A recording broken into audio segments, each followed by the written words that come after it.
ખરાબ સમય જ ખેડૂતોને પાકની ઉપજ માટે ખાતર બિયારણ માફિયાઓ દ્વારા ખાતર બિયારણની કૃત્રિમ તંગી ઊભી કરવામાં આવતા ખેડૂતોને હાલાકી।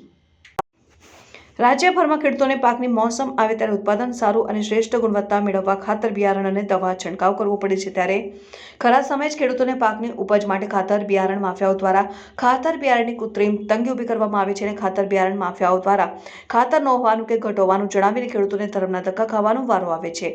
કાંગ્રેસના તરામાં યુરિયા ખાતરની ઘટ સર્જાઈ હોવાની બુમરાણ ઉઠી છે, જેમાં યુરિયા ખાતરનો પર્યાપ્ત જથ્થો પ્રાપ્ત ન થતા ખેડૂતોની લાંબી કતારો લાગી છે, ત્યારે વહેલી સવારથી ખેડૂતો લાઈનો લગાવી ખાતર લેવા મજબૂર થયા છે, જ્યારે સતત 3 દિવસથી ખેડૂતોને ખાતર માટે ખાવા પડે છે ધરમના ધક્કા। વધુમાં ઉલ્લેખનીય છે કે પાકની વાવણી કર્યા બાદ ખેડૂતોને યુરિયા ખાતરની તાતી જરૂરિયાત રહે છે, ત્યારે જ ખાતર બિયારણ માફિયાઓ દ્વારા ખાતર બિયારણની કૃત્રિમ તંગી ઊભી કરવામાં આવે છે કે જથ્થો ન હોવાના ઉડાવ જવાબ આપતા ખેડૂતોની હાલત સોડી વચ્ચે સોપારી જેવી બનવા પામી છે।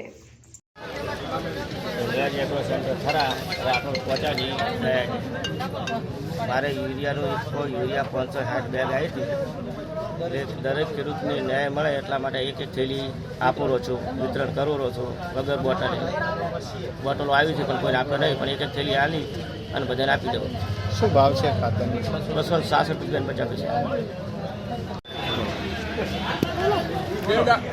બે દાડેથી ઉભા રહન ખાતર મળતું બરાબર। અમારે હવે ખેતીએ કરીએ એટલે અમારે શી રીતનું પાલન કરવાનું? હવે માલનો જુધારો કરવો કે ખેતીનો જુધારો કરવો? ખેતરમાં મળે ખાતર નહીં બરાબર, તો શું કરવાનું અમારે? એક થેલી મળે તો એક થેલી મેં તો 10 દાડા તો ઊભા થઈ રહેવું પડે, એવું થાય।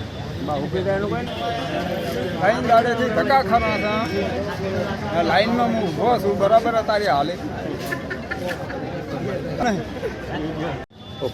બોલો આ ખેડૂત 3 દાડાથી હેરાન થાય છે, ખાતર બાતર મળતું નથી, ઉચાંતર સાથે ઊભા થઈ રહ્યા છે, લેન્ડમાં થઈ રહ્યા છે પણ ખાતર ક્યાંય આવતું નથી। પછી શું કરવાનું ખેડૂતને? તો બંધ કરો ને ચાલુ રાખો, હા? પછી તો ગુજરાતના બધા મેલી ઘરે આવતા રહે, શું બહાર લેન્ડમાં કરે તોય નહીં મળતું। હવે ભવિષ્ય તો પછી ખેડૂતને શું કરવાનું? બારી ગોતવાની ખેડૂતને, કેમ તો રવિ ઉડી જતી હોય, ખર્ચા કરી તૂટી જાય, ખાતર મળે ને। હા બસ ખાતર ડૂબે છે, અમારે 6 થી 7 વાગે આવીને ખડા થઈ ગયા છે તોય ખાતર અમને મળતું નથી। ખાતર અમારે 6 થી 10 થેલી ડૂબે છે પણ એ ખાતર મળતું નથી। એક થેલી હવે એમાં આપે છે, એમાંય ભરોસો નહીં થેલી મળે એવું।